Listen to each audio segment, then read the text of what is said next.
Welcome to FSR YouTube channel. Student, उम्मीद है कि आपने लास्ट चैप्टर नंबर 3 जो है वो आज कर लिया होगा कम्प्लीटली। आज हम स्टार्ट करने जा रहे हैं chapter number 4 11th physics new syllabus का। बच्चे, चैप्टर का नेम है वर्क, एनर्जी एंड पावर। तो ये हम लोग जो पहला टॉपिक आज स्टार्ट करेंगे ये वर्क के रिलेटेड है, इसके बाद एनर्जी आएगी और लास्ट में हम जो है वो पावर भी पढ़ेंगे। सबसे पहले बच्चों हमने ये देखना है कि वर्क होता क्या है और फिर वर्क कांस्टेंट फोर्स का क्या है और इसको कैसे डिफाइन किया जाएगा, ये सारी की सारी चीजें इसमें हमने डिस्कस करनी है। तो स्टार्ट करते हैं टॉपिक। बच्चे, हेडिंग मैंने लिखी है work done by a constant force W is equal to F dot D या W is equal to F D cos theta. ये जो फार्मूला है ये तब अप्लाई होगा जब फोर्स जो है वो कांस्टेंट आएगी। अगर फोर्स वेरिएबल हो जाए फिर ये फार्मूला एफ डी में नहीं आएगा, फिर वहां समेशन का साइन आता है, वो नेक्स्ट लेक्चर हमारा उसमें होगा।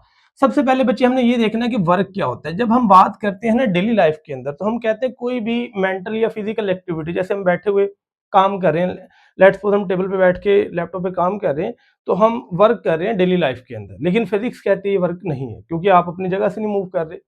तो जब तक आप मोशन नहीं करेंगे, आप पे फोर्स नहीं लगेगी और आप फोर्स के लॉन्ग मूव नहीं करेंगे, फिजिक्स उसको वर्क नहीं मानती।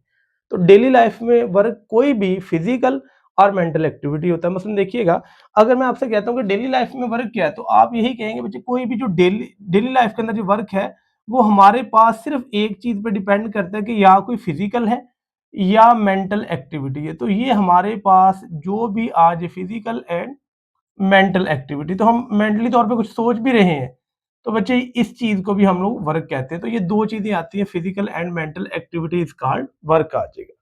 लेकिन ये आता है डेली लाइफ, फिजिक्स इसको वर्क नहीं कहती।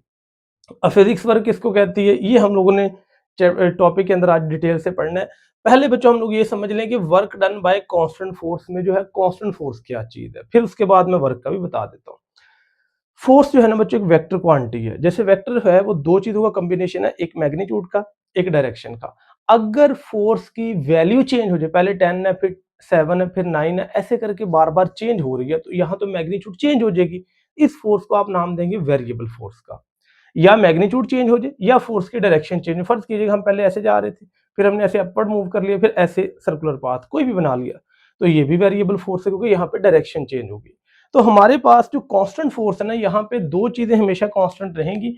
एक तो बॉडी जो फोर्स है उसकी मैग्नीट्यूड नहीं बच्चे चेंज करनी, सेकंड उसकी डायरेक्शन कभी नहीं चेंज करनी। अगर ये दोनों ही चीजें कांस्टेंट है तो हम कहेंगे फोर्स कांस्टेंट फोर्स है।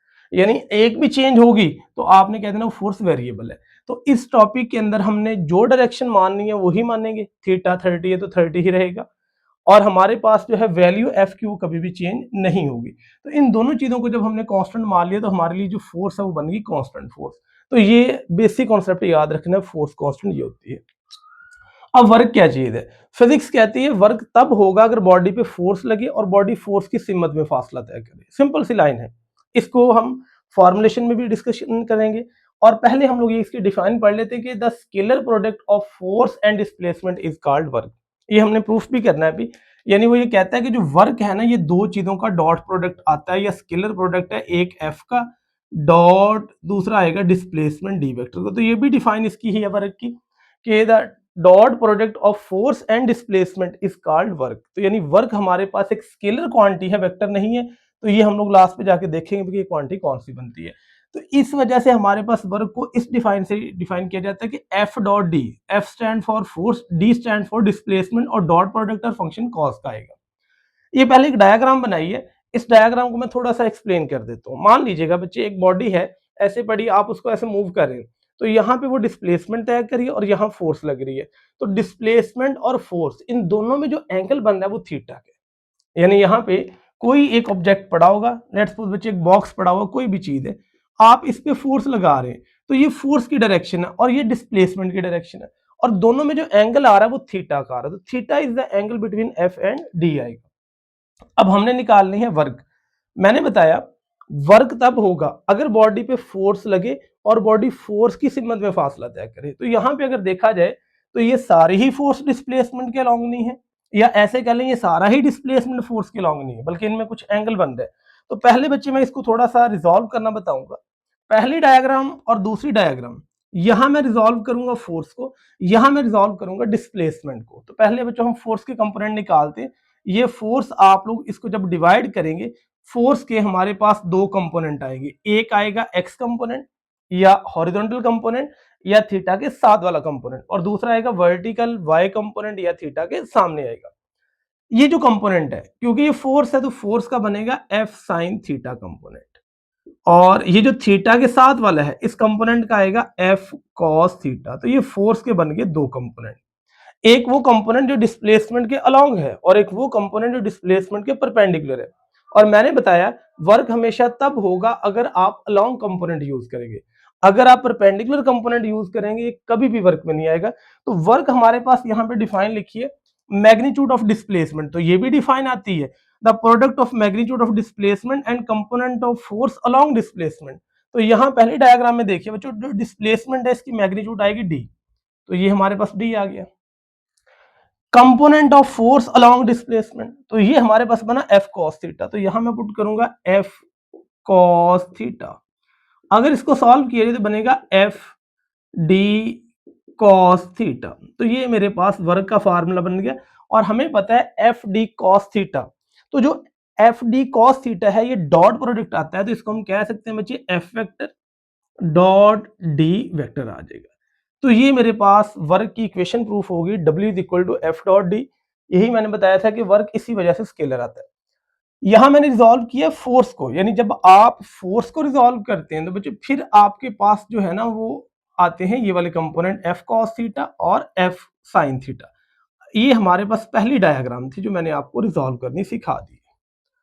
अब दूसरी डायग्राम देखते हैं, क्या उससे भी क्वेश्चन का आंसर सेम आएगा। अगर आप यहाँ फोर्स की बजाय आप यहाँ रिजॉल्व कर दें डिस्प्लेसमेंट को, तो यानी यहाँ पे ये देखा जाएगा कि क्या फोर्स को ही रिजॉल्व करने से एफ डी कॉज आता है। अब देखना है कि डिस्प्लेसमेंट को रिजॉल्व किया जाएगा, तो जो डिस्प्लेसमेंट से एक लाइन परपेंडिकुलर जाएगी जो कि फोर्स के ऊपर है, ये है डिस्प्लेसमेंट के कंपोनेंट, ये मैंने ग्रीन कलर से शो कर दिए। जो कंपोनेंट साइन सॉरी थीटा के सामने उसका नाम आएगा डी साइन थीटा, और जो इसके साथ कंपोनेंट उसका नाम आएगा डी कॉस थीटा। तो यहां से हमने ये सीखा कि अब देखिएगा फोर्स के अलोंग डिस्प्लेसमेंट का कंपोनेंट, यहां था डिस्प्लेसमेंट के अलोंग फोर्स का कंपोनेंट। जब आपने फोर्स को रिजॉल्व किया तो फोर्स के कंपोनेंट बने, अब आपने डिस्प्लेसमेंट को रिजॉल्व किया तो डिस्प्लेसमेंट के बच्चों कंपोनेंट बन गए। अब जरा देखिएगा यहां मैंने डिफाइन क्या लिखी है, work is the product of the magnitude of force and component of displacement along force आएगा। तो यहां बच्चों देखिएगा मैग्नीट्यूड ऑफ फोर्स बनेगी F, component of displacement along force, यानी डिस्प्लेसमेंट का वो कंपोनेंट जो फोर्स के अलोंग है, तो ये बना डी कॉस थीटा। तो यहां जो हमारे पास ये फार्मूला बनेगा एफ डी कॉस थीटा। अगर आप इसको देखिए दोबारा बनेगा F vector dot D vector आ जाएगा। तो ये डेरिवेशन हम लोगों ने प्रूफ कर दी कि work is the dot product of force and displacement.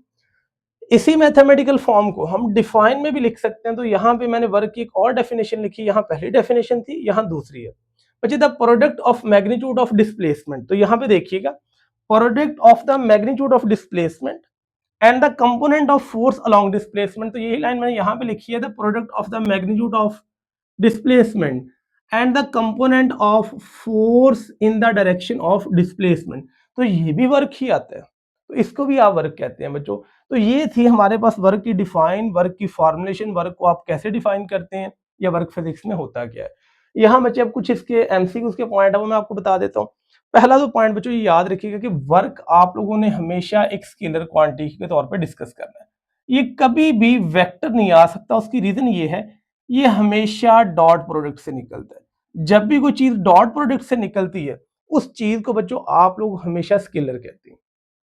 अब यूनिट ऑफ वर्क बच्चों, वर्क का यूनिट निकाला जाएगा तो बच्चे वर्क का अगर फार्मूला देखा जाए F D cos theta, theta अगर खत्म जीरो हो जाए तो कॉस जीरो वन होकर खत्म होके वर्क आता है एफ डी। अब जो एफ का जो यूनिट है ना ये होता है फोर्स का न्यूटन, डिस्प्लेसमेंट का मीटर आएगा, तो वर्क का यूनिट आ जाता है जॉल। तो हमें यहां से ये सीखा कि joule is equal to newton metre है, तो joule is equal to newton into metre. Even इसको बच्चों आप ऐसे भी लिख सकते हैं, न्यूटन की जगह वैल्यू पुट करें किलोग्राम मीटर पर सेकंड का स्क्वायर इनटू मीटर। तो बच्चों ये क्वेश्चन आ जाएगा kilogram metre square per second का स्क्वायर आ जाएगा। तो ये जो फार्मूला है ये भी सॉरी ये यूनिट भी वर्क का ही है। तो वर्क का यूनिट बना joule, newton metre, kilogram metre square per second square. तो बच्चों यहाँ पे हमने डिफाइन करना है कि 1 जॉल, तो कहते हैं 1 जॉल वर्क कब होगा, जब 1 न्यूटन की फोर्स लगे through a displacement of 1 metre. तो इसको आप 1 जॉल ही कहते हैं। तो ये क्या कह रहे हैं, कहता है if a force of 1 Newton, कहता है कितने की फोर्स लग रही है, 1 न्यूटन की, through a distance of 1 metre, 1 metre के फासले तक लगे, तो फिर इनको क्या कहते हैं, आप 1 जॉल का वर्क वहां पे हो चुका है। तो ये बच्चे 1 जॉल यहाँ पे ऐसे आते हैं। अब इसके डायमेंशन निकालने, तो work is equal to F D, F जो है फोर्स है, डी है डिस्प्लेसमेंट। तो बच्चे अगर वर्क देखा जाए तो फोर्स और डिस्प्लेसमेंट के डायमेंशन का प्रोडक्ट है। फोर्स का डायमेंशन आता है एम एल टी माइनस 2 और डिस्प्लेसमेंट का आता है एल। तो अगर आप इनका प्रोडक्ट करेंगे तो ये क्वेश्चन जो है आएगा आंसर एम एल की पावर 2 और टी की पावर -2। तो ये जो डायमेंशन है ये हमारे पास आते हैं वर्क के। तो ये आपने एमसीक्यू याद रखना कि वर्क का डायमेंशन ये होता है। अब एक यूनिट और भी आता है अर्ज। तो जो 1 जॉल है ना, ये 10 की पावर 7 अर्ज के बराबर होता है। तो ये अर्ज भी यूनिट हमारे पास वर्क के ही है। कुछ एक्स्ट्रा यूनिट होते हैं, मैं लिख देता हूँ। इलेक्ट्रॉन वोल्ट, बच्चों ये भी यूनिट आता है वर्क का ही, लेकिन ये हम स्मॉल के क्वांटिटीज के लिए यूज करते हैं। जब इलेक्ट्रिकल वर्क है 10 की पावर -19 जॉल के बाद। इसी तरह हम 1 किलो वाट आवर जो हम आगे डिस्कस भी करेंगे वो आता है 3.6 मेगा जॉल। तो बच्चों ये जो किलो वाट आवर है ये भी हमारे पास जो यूनिट आता है ये भी वर्क का आता है। इसी तरह ही एक और यूनिट होता है कैलोरी। तो बच्चों जो 1 कैलोरी आता है ना 4.18 जॉल के बराबर आता है। तो ये सारे ही बच्चे जो यूनिट्स हैं ये वर्क के ही होते हैं, लेकिन डिपेंड अपॉन के हम लोगों को जो क्वेश्चन है उसमें कौन सा यूनिट दिया गया है और हम लोग जो है वहां पे क्वांटिटी कौन सी इस्तेमाल करें। ये था बच्चों आज का टॉपिक के work done bye constant force. इसका पार्ट नंबर 1 हम लोगों ने पढ़ ली है। पार्ट नंबर 2 में हम ये देखेंगे वर्क की कौन सी कंडीशन है जहां पे वर्क नहीं होता, वर्क पॉजिटिव कब होता है, नेगेटिव कब होता है, और साथ में जो है area under F D graph हमें क्या देता है। तो ये था इसका फर्स्ट पार्ट। नेक्स्ट लेक्चर के अंदर हम पढ़ेंगे इसी क्वेश्चन का पार्ट नंबर 2 है। तो बच्चे इसको नोट कीजिएगा, इसमें पॉइंट हाईलाइट कर लें। कोई भी क्वेश्चन आप कमेंट करें, आपको आंसर प्रोवाइड किया जाएगा। मजीद वीडियोस के लिए मेरा यूट्यूब चैनल एफ स्टार देखते रहें। Thank you so much.